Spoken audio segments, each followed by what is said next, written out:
Hello viewers, welcome to our home tutor channel. এখন আমরা শিখব অনুপাত অধ্যায়ের দ্বিতীয় পেজ অর্থাৎ 2.2। এখানে অঙ্কগুলো আমরা একদম ডাইরেক্ট ক্যালকুলেশনে চলে আসবো। নিচের অনুপাতগুলিকে লঘিষ্ঠ আকারে পরিণত করি এবং প্রত্যেকটি অনুপাতের ব্যস্ত অনুপাত লিখি। তাহলে প্রথমে কি করতে হবে না, অনুপাতগুলোকে লঘিষ্ঠ আকারে প্রকাশ করতে হবে, তারপরে তার ব্যস্ত অনুপাত নির্ণয় করতে হবে। আমরা জানি ব্যস্ত অনুপাত কিভাবে নির্ণয় করতে হয়। এখানে আমরা 1 নম্বর থেকে স্টার্ট করবো। 12:15 রয়েছে। তাহলে এই অনুপাতটাকে আগে আমরা লিখি যে 12:15। অনুপাতটা কত দেওয়া আছে? 1-এর a 12:15। তাহলে এই অনুপাতটাকে আগে আমরা লঘিষ্ঠ আকারে প্রকাশ করব। তাহলে লঘিষ্ঠ আকারে কিভাবে প্রকাশ করব না, 12/15। প্রথমে 3 দিয়ে কাটলে 3 4 12, 3 5 15, তাহলে সমান 4-এর 5 দাঁড়াবে। 4-এর 5 মানে হচ্ছে 4:5। এটা হলো লঘিষ্ঠ আকারে প্রকাশ। এইবারে এর তাহলে ব্যস্ত অনুপাতটা কত হবে? এর ব্যস্ত অনুপাত হচ্ছে বা ব্যস্তানুপাত এর উল্টোটা অন্য নয়। তাহলে ব্যস্ত অনুপাত হবে 5:4। আমাদের অঙ্কতে কিন্তু সেরকমই বলা ছিল। প্রথমে নিচের অনুপাতগুলোকে লঘিষ্ঠ আকারে পরিণত করতে হবে, তারপরে প্রত্যেকটি অনুপাতের ব্যস্ত অনুপাত। তাহলে আমরা এটা আগে লঘিষ্ঠ আকারে পরিণত করলাম 4:5, তারপরে তার ব্যস্ত অনুপাত কি করলাম না 5:4। ঠিক সেরকম আমরা সিএরটা দেখব। সেটা আছে 75:120। তাহলে সেমভাবে কি হবে না 75/120।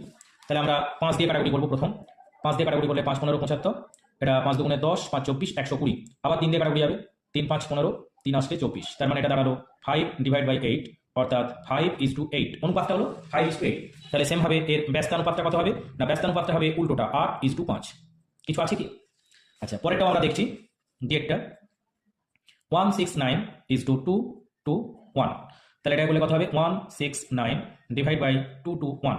আচ্ছা, 13 দিয়ে কাটাকুটি করার চেষ্টা করো। 13 13 169, 13 দিয়ে কাটলে 13 একে 13, 91, 7 13 91, মানে দাঁড়ালো 13:17। তাহলে ইহার ব্যস্তানুপাতটা কত হবে না 17:13। এই সমস্ত অঙ্কগুলো এরকমভাবেই করতে হবে। এখানে আরেকটা খুব ইন্টারেস্টিং অঙ্ক দেওয়া আছে, সেটা দেখে নেওয়া যাক। এটা 9xy:12xy ইকুয়াল টু, তাহলে কত হবে 9xy/12xy। xy উপরেও আছে নিচেও আছে, এ দুটো ভ্যানিশ হয়ে যাবে। 3 দিয়ে কাটো, 3 3 9, 3 4 12। তাহলে 3/4 ইকুয়াল টু 3:4। এর ব্যস্তানুপাত কত হবে না 4:3। এইভাবেই এই একের দাগে যে কটা অঙ্ক আছে একদম সেম ভাবে হবে। এবার আমরা চলে আসছি 2 এর দাগে। 2 এর দাগে দেখো, নিচের অনুপাতগুলিকে পূর্ণ সংখ্যার অনুপাতে পরিণত করি এবং তার ব্যস্ত অনুপাতটা লিখি। তাহলে আগে প্রথমে আমরা পূর্ণ সংখ্যার অনুপাতটা দেখব, তারপরে আমরা ব্যস্ত অনুপাত দেখব। তাহলে 2 এর দাগের এরটা দেখো কি বলা আছে।